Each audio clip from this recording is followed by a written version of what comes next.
کو پتا ہے غریب نواز کو ہند الولی کہا جاتا ہے، وجہ یہ ہے کہ ولی کا ہندوستان ہے، یہ نہیں ہے کہ ہندوستان کا ولی، بلکہ یہ پورا ہند ہی ولی کا ہے۔ دربار غریب نواز سے ہندوستان کو جوڑا گیا ہے، سلطان الہند بھی کہا گیا، سلطان الاولیاء بھی کہا گیا، لیکن جانتے ہیں ان کے آنے کا راستہ اتنا پیچیدہ تھا۔ وہ سن 583 کی بات تھی، 583 ہجری چل رہی تھی، جب آپ حرم کعبہ سے نکل کر مدینہ طیبہ جا رہے تھے۔ اس وقت آپ کی عمر تقریباً 45 سال کے آس پاس کی تھی، نہایت ہی عبادت گزار، تقوی شعار، 20 سال اپنے پیر و مرشد کی خدمت کر کے وہ حرم کعبہ میں پہنچے تھے۔ 20 سال کے بعد جب مسجد نبوی میں گئے تو عجیب سی کیفیت تھی، سلام کیا رسول پاک صلی اللہ علیہ وسلم کے دربار میں تو جواب قبر انور سے یہ آیا، وعلیک السلام یا معین الدین شیخ البر والبحر، اے معین الدین تجھ پر میری سلامتی ہو، اللہ کی سلامتی ہو جو خشکیوں کا بھی اور تریوں کا بھی تجھے امام بنایا گیا ہے۔ اور آواز یہ نبی کریم صلی اللہ تعالی علیہ وسلم کے دربار سے سننے والی آواز تھی۔ آپ گھبرائے تھے، تھوڑا سا سراسیمگی تھی، یہ ہندوستان کی طرف اشارہ کر کے میرے آقا صلی اللہ تعالی علیہ وسلم نے فرمایا تھا کہ تجھے ہند کی ولایت دی جاتی ہے۔ اس وقت تک سرکار غریب نواز کو نہ ہندوستان آنا کبھی ہوا تھا، نہ ہندوستان کے علاقوں کو آپ نے کبھی دیکھا تھا، کیونکہ سجستان جو یہاں سے کافی دور ہے، افغان کے قریب ایک علاقہ سنجر جہاں پر آپ کی ولادت ہوئی، وہاں سے نکل کر کے آپ نیشاپور میں آباد رہے، اس کے بعد 40 سال کے بعد حرم کعبہ اور حرم مدینہ میں رہے۔ لیکن اچانک یہ بات کہ تمہیں ہند کی ولایت دی جاتی ہے، ایک تعجب والی بات ہے، نئی جگہ پر بھیجا جا رہا ہے۔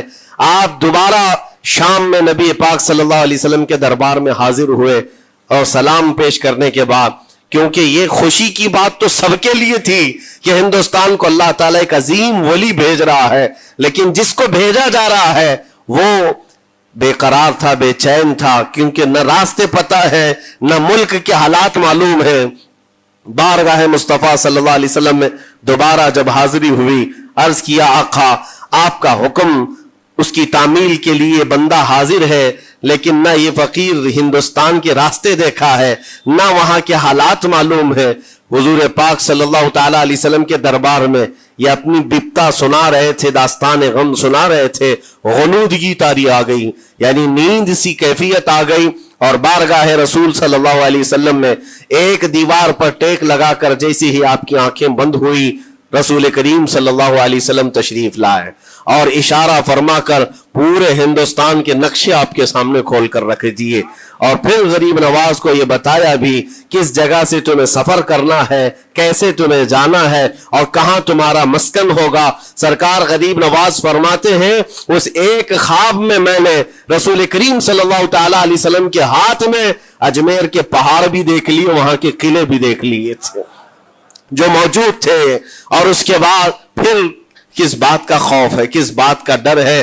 جنہوں نے راستے بتائے ہیں وہ ہادی رسول، وہ ہادی عالم ہے، نبی پاک صلی اللہ علیہ وسلم آئے ہیں پوری کائنات کو راستہ دکھانے کے لیے، اور جنہوں نے غریب نواز کو ہند کا راستہ بتایا ہو، پھر ڈر کس بات کا؟ جب آپ بیدار ہوتے ہیں تو اپنے ساتھ 40 قطب اس اولیاء کرام کی جماعت لے کر مدینہ طیبہ سے سفر کے لیے نکلے تھے۔ میرے عزیزو، اب بات یہاں آتی ہے، اسی لیے مدینہ طیبہ سے یہ پورا پلان ہوا ہے، مدینہ طیبہ سے بھیجا گیا ہے، مدینہ طیبہ سے پلیسمنٹ ہوا ہے، اسی وجہ سے آج تک تاریخ غریب نواز کو عطائے رسول کہتی ہے۔ عطائے رسول ہے، رسول اللہ کی عطا ہے، ہندوستان والوں کے لیے خاص عطا ہے میرے آقا صلی اللہ علیہ وسلم کی۔ جب وہ سفر کے لیے نکلے، سن 83 سے چلے تھے، تو یہاں ہندوستان پہنچتے پہنچتے آپ کو 87 یعنی 4 سال کا عرصہ لگ گیا تھا۔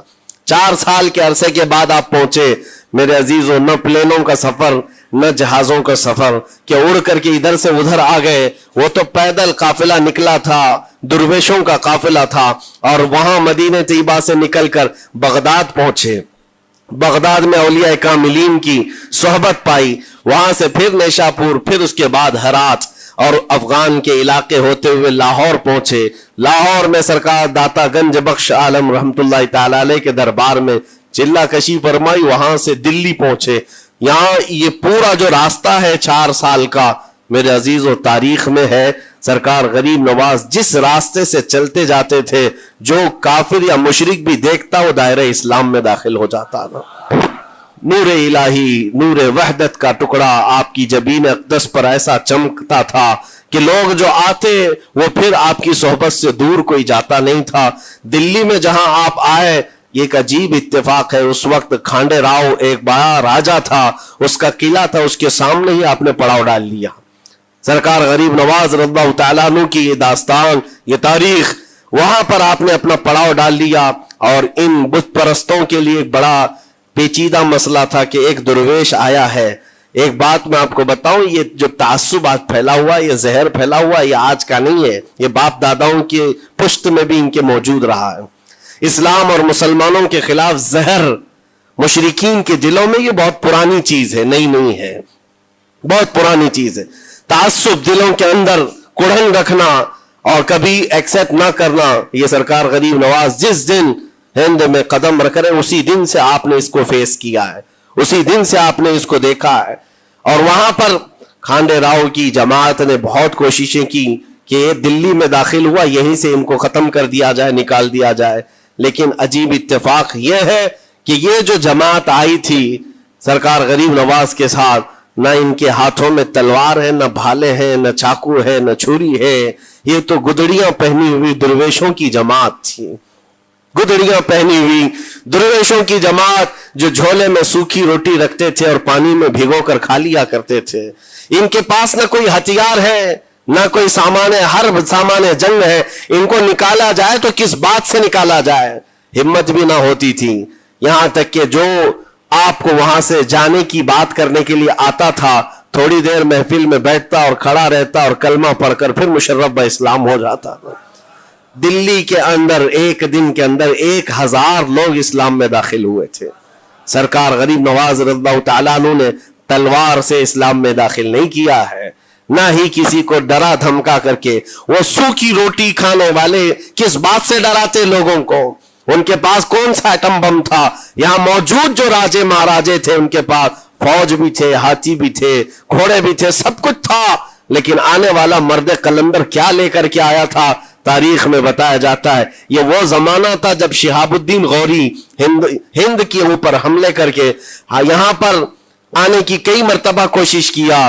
یہ افغان کا بادشاہ تھا شہاب الدین غوری، جب ہندوستان پر کئی مرتبہ حملے کر کے ناکام لوٹ رہا تھا، بیچ راستے میں ان فقیروں کی جماعت سے بادشاہ کی جماعت کی ملاقات ہو گئی. سپاہی جا رہے تھے شکست کھا کر اور یہ درویشوں کا قافلہ ادھر آ رہا تھا. دیکھا پہچانی سی صورتیں لگتی ہیں. جا کر کے ایک سپاہی نے پوچھا بابا آپ لوگ کہاں جا رہے ہیں؟ تو بابا جو جماعت میں آ رہے تھے انہوں نے کہا ہندوستان فتح کرنے جا رہے ہیں. بڑی بات ہے، گدڑیاں پہنے ہوئے، پیون لگے کپڑے ہیں، جھولیاں لٹکائے ہیں.